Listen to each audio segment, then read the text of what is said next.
சாதாரண மனிதர்கள் தானே பகவானின் திருவடியை தன் நெற்றியில் சூடிக்கொள்ள வேண்டும். ஆனா சுவாமி நீ ஏன் திருமணிட்டுக்கிறேன்னு ஒரு பக்தன் சுவாமி கிட்டேயே கேட்டானாமா. அதற்கு ஸ்ரீமன் நாராயணன் சொன்னாராமா, லட்டுன்னு சொன்னா அதோட சுவை தெரியுமா? அதை வாயில் இட்டால் தானே அது எவ்வளவு அற்புதமான சுவைன்னு தெரியும்.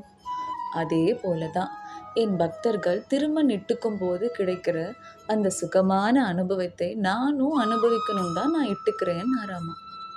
அப்பேற்பட்ட இறைவனும் விரும்பி அணிகின்ற திருமண் எனப்படும் திருநாமத்தை சுவாமியின் திருவடியாக கருதி அணிந்து கொள்ளும் போது நம்மை நல்வழிப்படுத்துவதும் நல்ல நிலைக்கு கொண்டு செல்வதும் சாக்ஷாத் அந்த ஸ்ரீமன் நாராயணனோட செயலே ஆகும்.